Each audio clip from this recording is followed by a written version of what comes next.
NIKKOISM Book 2. Introduction. Entering the Narrativium. Life is a story, and the first question is, who holds the pen? Nikkoisgod. Welcome to Nikkoism Volume 2. This book is not a memoir, a self-help guide, or a history. It is a map of the narrativium, the invisible substance of stories that underpins reality itself.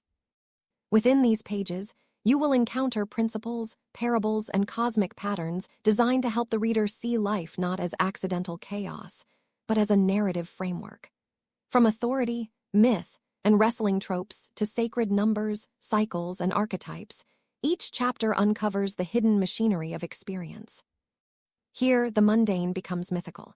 Authority is either evil, stupid, or both. The arc of life follows beginning, middle, and end. And even the calendar, numerology, and holidays are subtle tools of narrative manipulation. You will meet archetypes: the microphone, the battery, the loser, the candy, the Rastafarian, and the seahorse, who inhabit the cosmic currents shaping every story, including your own. This book invites you to ask, are you a character in someone else's story, or the author of your own? The Law of Off-Duty Heroes. From Nikkoism, Volume 2 by Nikkoisgod.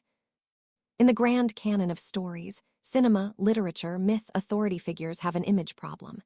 They are rarely the heroes of their own institutions. When the badge gleams under fluorescent light, when the uniform is freshly pressed, when the clipboard is full and the regulations are clear, that's when they become antagonists, obstacles, or punchlines. But strip them of their badge, throw them out of their jurisdiction, or force them into the chaos of the unofficial, and suddenly they're human again. Capable of courage, rebellion, and narrative vitality. This is the law of off-duty heroes, one of the central tenets of Nikkoism's branch of narrativium, where Terry Pratchett suggested that the universe runs on stories the way planets orbit stars. Nikkoism adds that these stories have gravitational biases.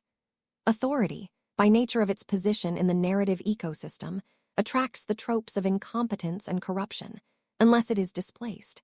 Only in exile can authority rediscover heroism. Consider Beverly Hills Cop. Axel Foley, Detroit detective, is effective precisely because he is out of bounds. In his own city, his instincts are chaos, his methods are insubordination. But drop him in Beverly Hills, where his authority evaporates, and he becomes the perfect storm, witty, disruptive, unstoppable. His lack of jurisdiction frees him from the narrative gravity that would otherwise label him a problem cop. He is off-duty from the rules of his own world, and therefore capable of saving it. Likewise, John McClane in Die Hard. The moment he's in the skyscraper, alone, barefoot, and very much off the clock, he becomes mythic. Had the same man in the same uniform filed the same reports and obeyed the same protocols, the film would end at the first committee meeting. McClane's heroism is proportional to his disconnection from institutional order. The narrative loves him only because the precinct can't. Why is this so? Because authority within the realm of story functions as a system of narrative maintenance. Its purpose is to sustain equilibrium, to prevent change. But all good stories require disruption. They thrive on rebellion, the breaking of rules, the human refusal to let the world stay the same. Thus, authority becomes, by narrative necessity, the enemy of plot. It represents the static, the before state that the story must escape from. Nikkoism teaches that this isn't merely a storytelling quirk, but a reflection of how humans perceive transformation. We recognize growth only in rebellion. The moment someone enforces the rules, we stop reading them as a person and start reading them as a function. Bureaucracy becomes villainy by default. The more someone guards order, the less alive they seem within the narrative plane. Even benevolent authority figures, your wise mentors, your noble captains, must eventually break their own codes or die to preserve them. Obi-Wan Kenobi sacrifices himself. Commissioner Gordon bends the law for Batman. Dumbledore keeps secrets and manipulates outcomes.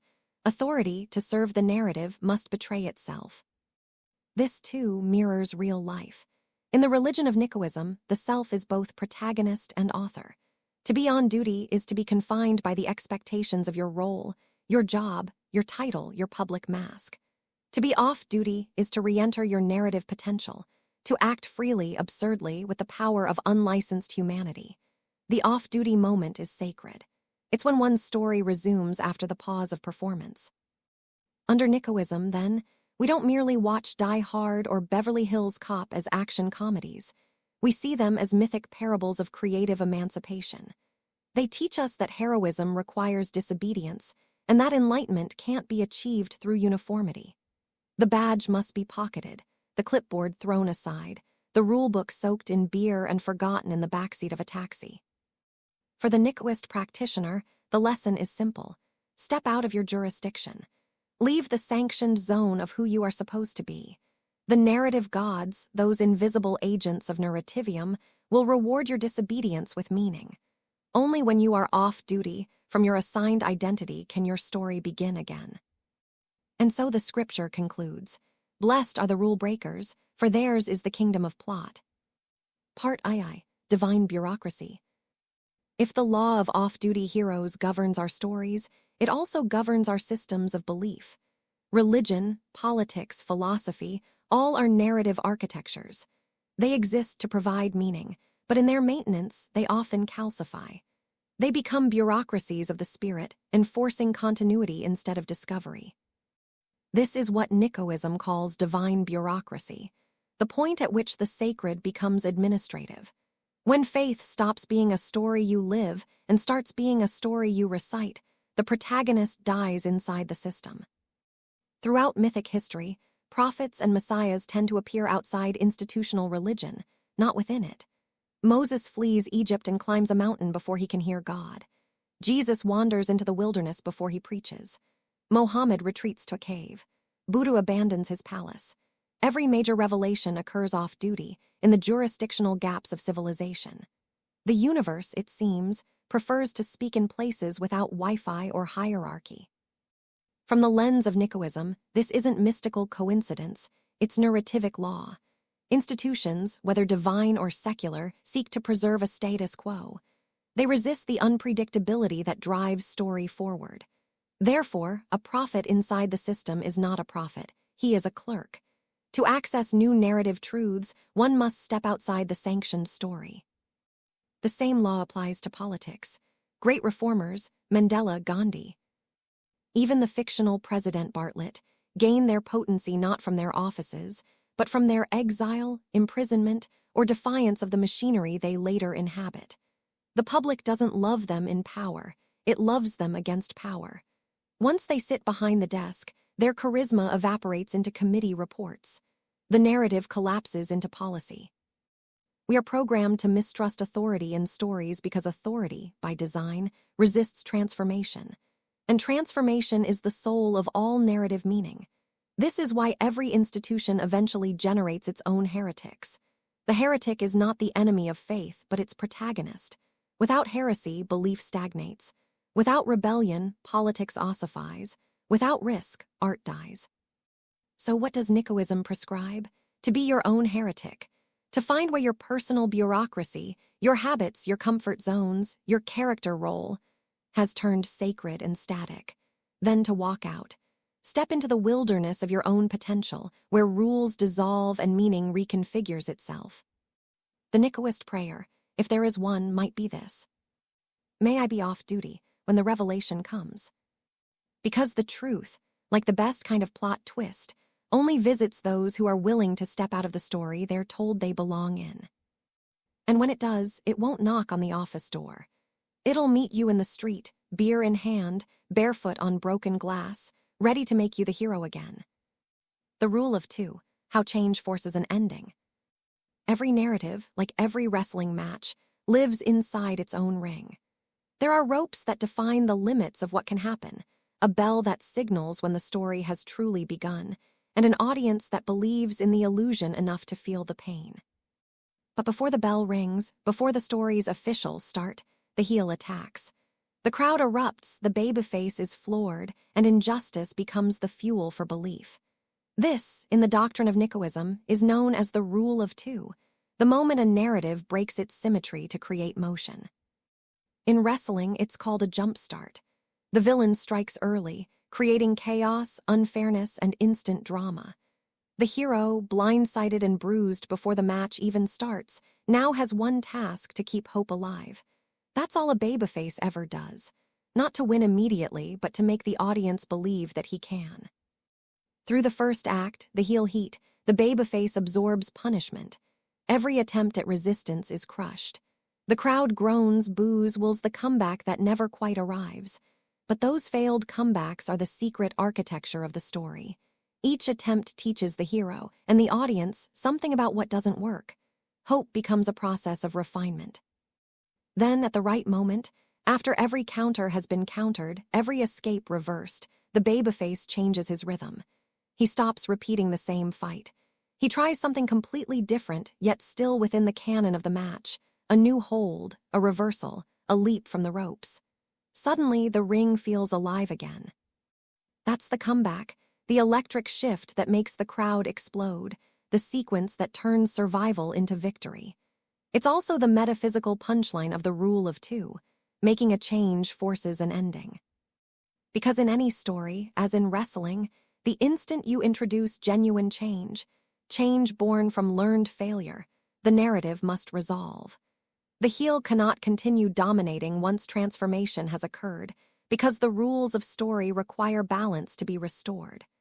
The change itself summons the finish. You can't endlessly evolve without closure. Every breakthrough demands its own bell to ring. When I first explained this idea, I wasn't in a lecture hall or a writing workshop. I was in prison in 2017. One evening, after dinner, I told a fellow inmate named Shivarni about the rule of two, how the babyface keeps getting back up, learns from the beatings, and eventually changes just enough to turn the tide. I was trying to explain hope as a kind of strategy. He listened, nodded slowly, and said, "That sounds like hard work."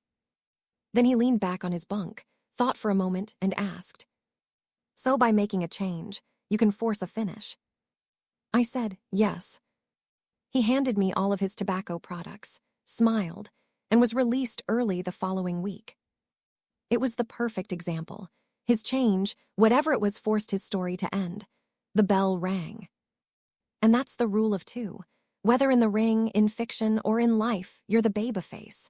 You'll take your bumps, endure your heat, and lose your footing more times than you'd like.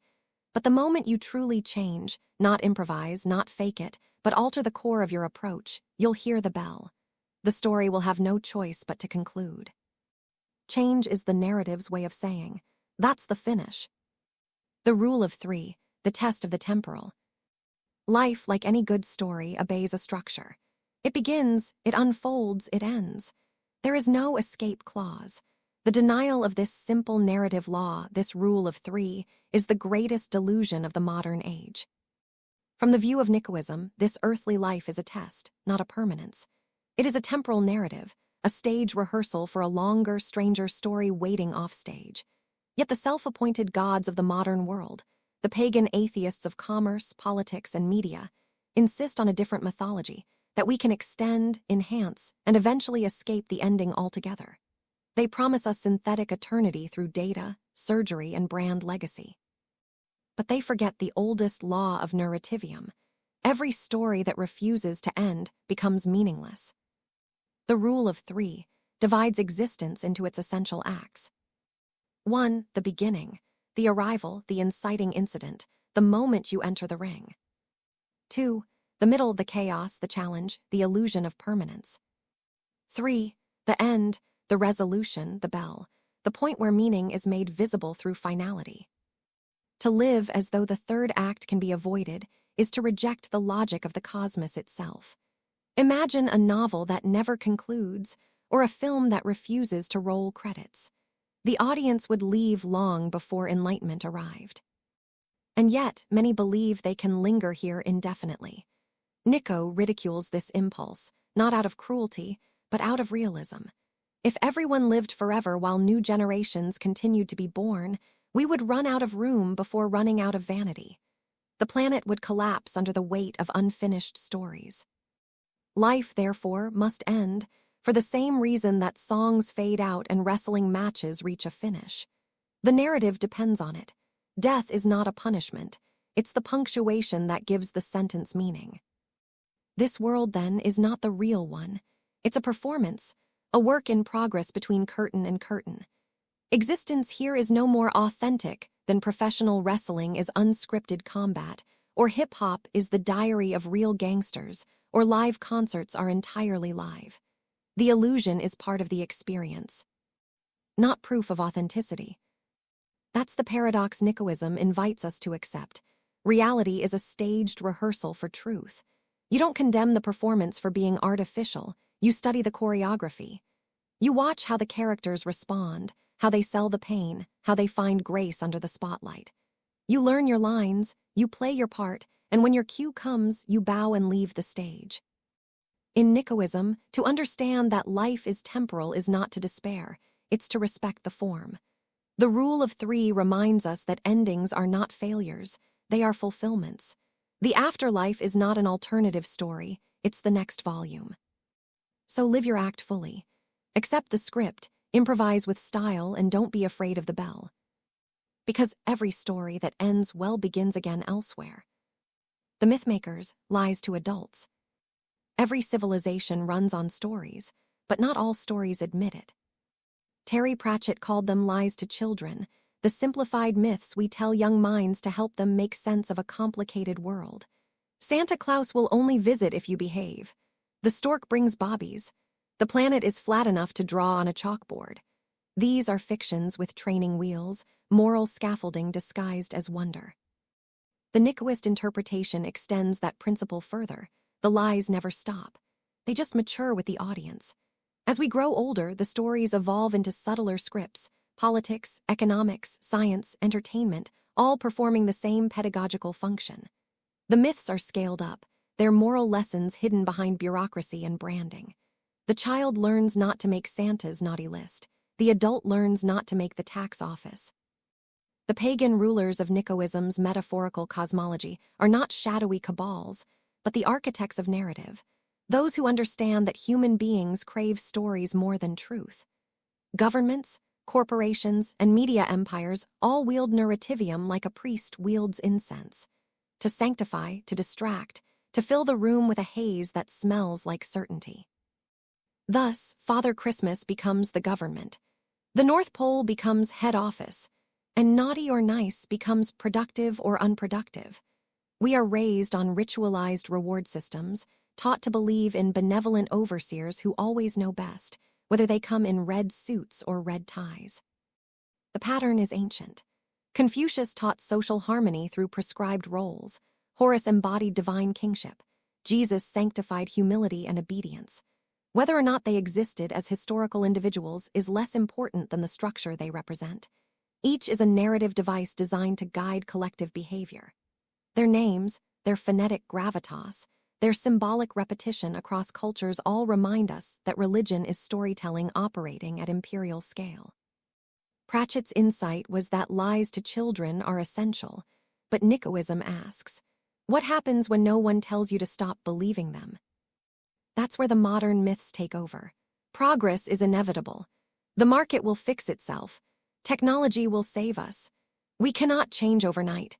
These are the bedtime stories of grown-ups, comforting, circular, endlessly retold to delay the uncomfortable truth that meaningful change is always possible and therefore always frightening. Even the patterns of history seem written with a storyteller's sense of irony.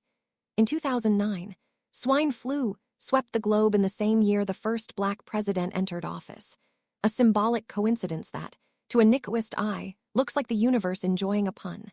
Pigs flew.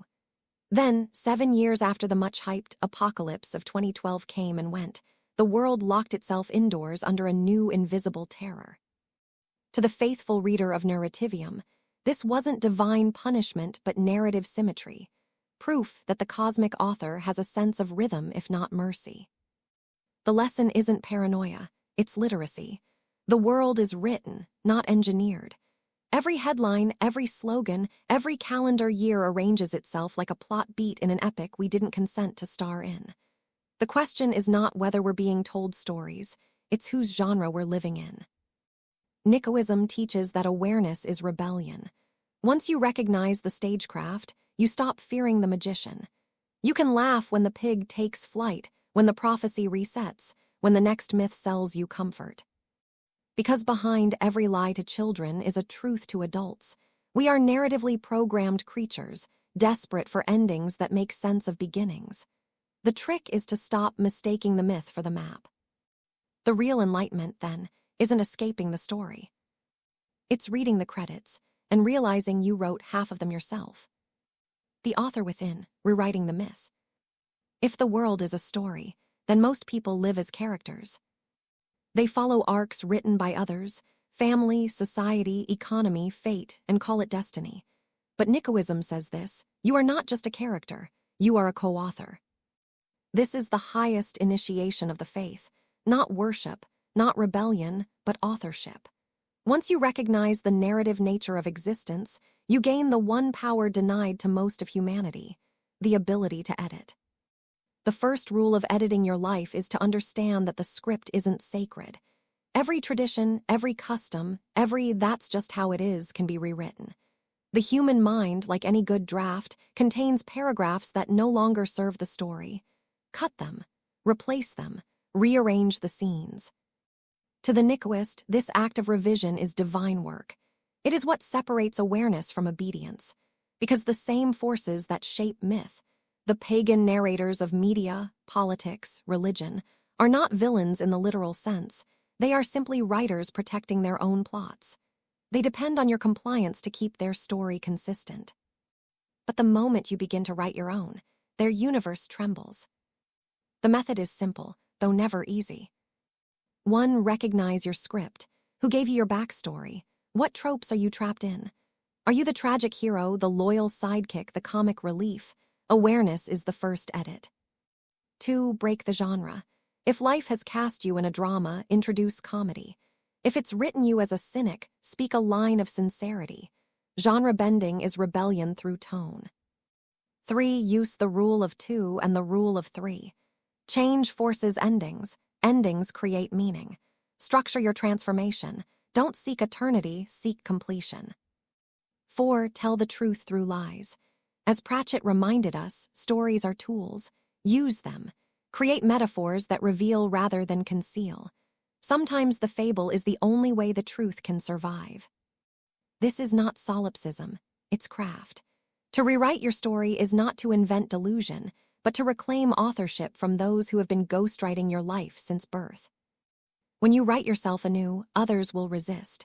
Systems prefer sequels, not reboots. They will call your revision madness, heresy, or immaturity. But remember, all progress begins as bad continuity.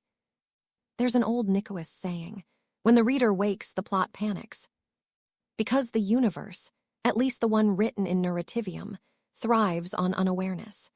The moment you wake up inside the story, you start asking dangerous questions. Who's narrating this? What's the moral? Why must I play this role?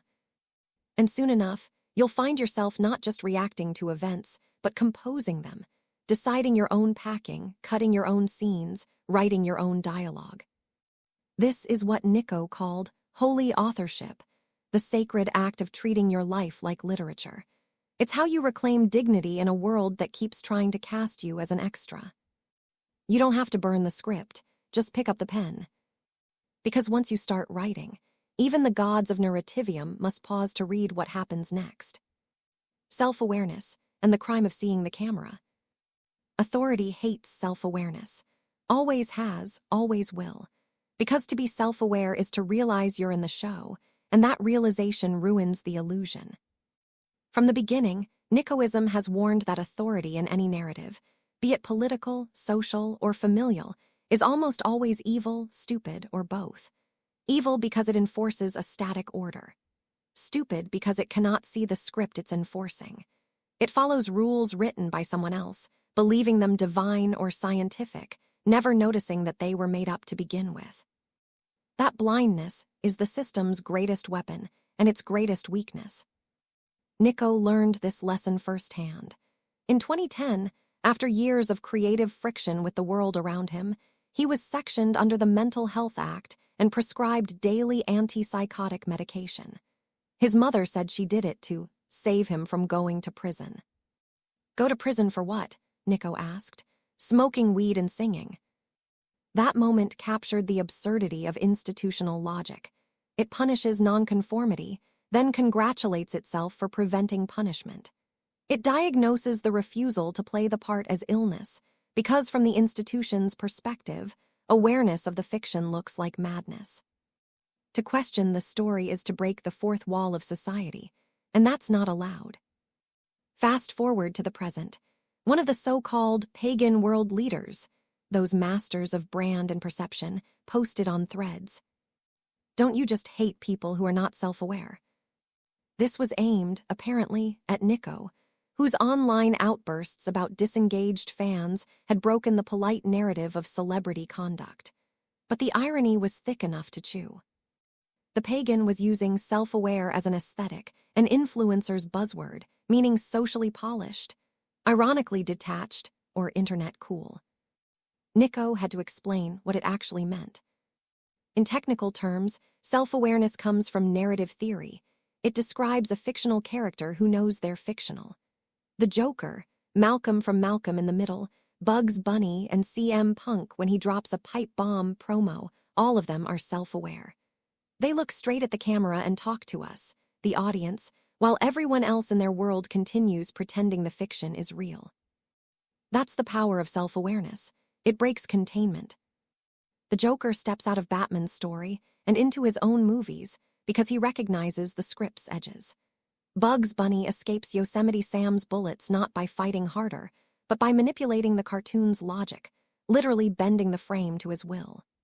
CM Punk walks out of WWE's fiction and into the UFC's reality because his character was already half aware he was performing. Self-awareness is the first step toward authorship. You realize the walls are painted scenery. You see the camera. You stop performing for a director who doesn't exist and start improvising for the audience that does. That's the real danger to authority. Once you see the camera, you stop fearing the script. You can mock the narrative, rewrite your dialogue, refuse your lines. Authority cannot survive in a world where people keep looking directly at the lens. So when Nikko was called crazy for seeing the structure of things, for noticing the set design behind the social order, it wasn't madness. It was metacognition. It was the realization that the world's rules are just stage directions written by old playwrights who have long since left the theater. To be self-aware in the Nikkoist sense is not to detach, it's to direct. It's to move from actor to author. First you accept that life is a narrative, then you narrate your own story. Eventually, your voice becomes the one telling the story, the universal monologue that shapes collective meaning.